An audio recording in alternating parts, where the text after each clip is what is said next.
Welcome to the Grim Tapes. Tonight, we open the heavy, rusted doors of one of the darkest and most haunted places in America, the Eastern State Penitentiary. Hidden behind Gothic stone walls in Philadelphia, this prison once stood as a symbol of modern reform. But behind its revolutionary ideals was a nightmare of solitude, suffering, and shadows that never left. What if I told you that the very walls of this abandoned structure are said to breathe with the tortured souls of inmates long gone? That even now, visitors report chilling encounters, whispers from empty cells, shadows that move on their own, and the unmistakable feeling that someone, or something, is always watching. Settle in, dim the lights, and prepare for a journey into isolation, torment, and a haunting legacy that refuses to fade. This is the full story of the Eastern State Penitentiary hauntings. The birth of a nightmare, a revolutionary prison. The Eastern State Penitentiary was designed with good intentions. It opened in the early 1800s with a revolutionary idea, to reform prisoners through complete isolation.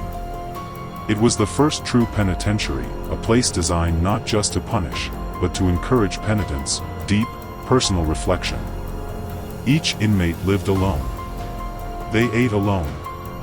They exercised alone. Guards wore socks over their shoes to muffle footsteps, and inmates were hooded whenever they left their cells to prevent them from seeing or communicating with others. To many, this silence was more terrifying than physical punishment. While the intention was reform, the reality was far more sinister. Solitary confinement drove many inmates insane. The architecture, intended to resemble a monastery, instead became a Gothic hell, endless stone hallways echoing with unseen voices. Famous inmates and dark stories.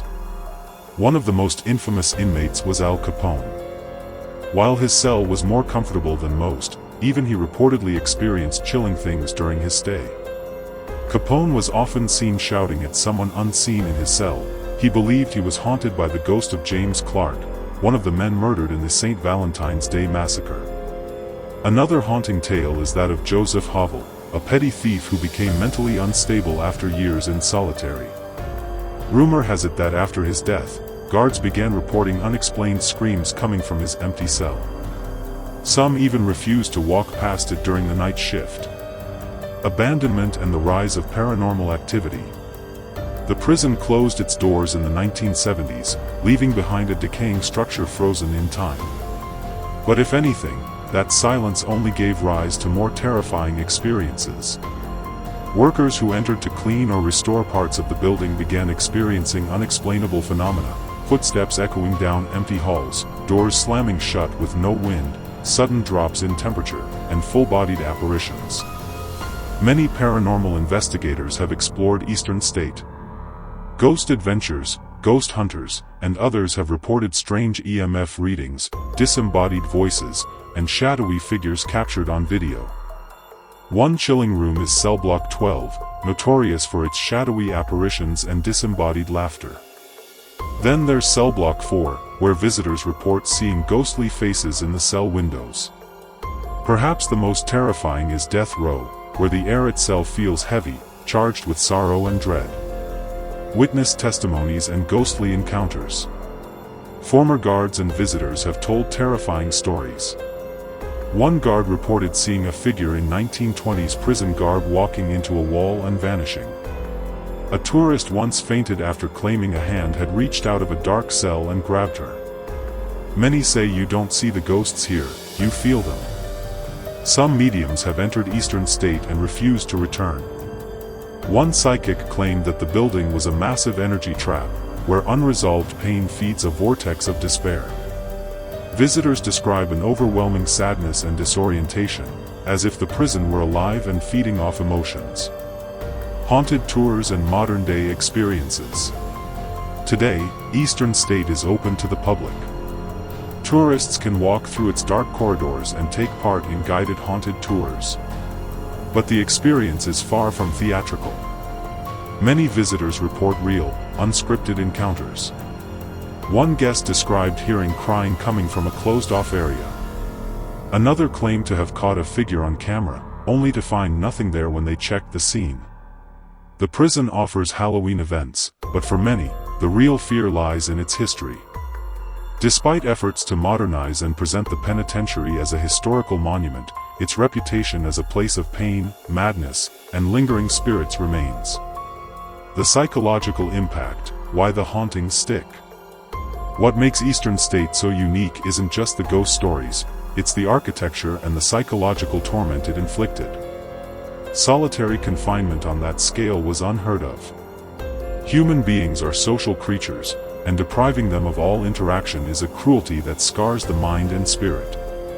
Experts believe this lingering psychic trauma could explain why so many visitors feel such intense energy within the walls. Even without ghosts, the weight of history hangs heavy. But when you add personal stories of tragedy, abuse, and suffering, the line between imagination and true haunting begins to blur. Skepticism and science: what could explain it? Not everyone believes in ghosts, of course. Some say the haunting reports stem from the power of suggestion, psychological priming, or environmental factors like infrasound and electromagnetic fields. Old buildings creak, temperatures drop, and minds can play tricks in the dark. But can all the experiences be explained away?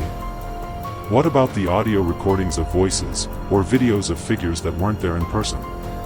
Even skeptics find it hard to completely dismiss the countless, consistent testimonies over the decades. The legacy of Eastern State, a monument to pain. Eastern State Penitentiary is more than a haunted building. It's a mirror held up to the darker side of American history, our ideas of punishment, justice, and what happens when those ideals twist into something inhuman. The prison remains a paradox, a place of reform that became a symbol of psychological torture. A place of silence that echoes endlessly with cries of the past. For many, Eastern State is haunted not just by ghosts, but by the weight of forgotten souls and mistakes never atoned for. It's a place where the living and the dead briefly share space, if only through shivers and shadows. So now we ask you, do you believe Eastern State Penitentiary is truly haunted, or are the shadows just tricks of our own minds? Have you ever visited the prison yourself? What did you feel when you stepped inside? And more importantly, if souls really do linger, is it because they're trapped, or because they've chosen not to leave? Let us know what you think in the comments. If you enjoyed this journey through one of the darkest places in American history, make sure to like this video, subscribe to the Grim Tapes, and hit that notification bell so you never miss our next exploration into the unknown. We dive deep into true horror, real hauntings, and mysteries that chill the bone. Until next time, keep your lights low, and your curiosity high.